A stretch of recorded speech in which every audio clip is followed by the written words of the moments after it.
I think that there's an incredible stigma attached to mental health issues, to mental illness, because it's so invisible. So many people have come in, asked me for help with mental health issues, either for themselves personally or for a family member, a friend, a coworker, someone that they care about, because they just don't know what to do. And then I meet so many people.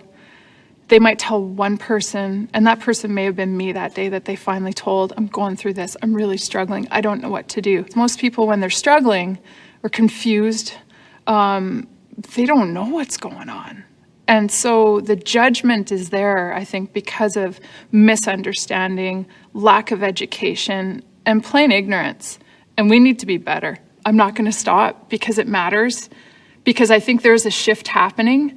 And we need to keep pushing and keep the momentum going so that every element of our culture, of our society listens and changes and lets people's voices be heard.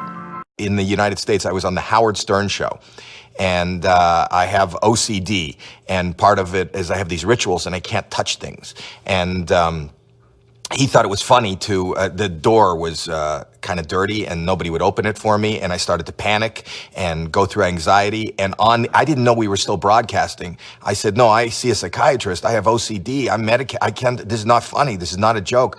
And they ended up opening the door for me. And then I realized that this got broadcast. And I went down onto the street. It was in Manhattan in New York. And I walked out into the street.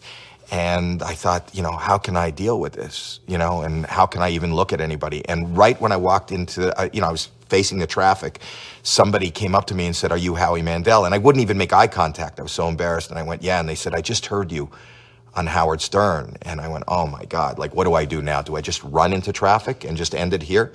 And the next two words were the words that made my life different. And the guy just said into my ear, me too.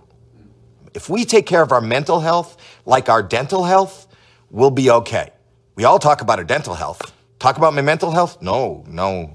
In corporate North America and Canada, you can say in the middle of the day, I got to leave at 3, I got to go see my dentist.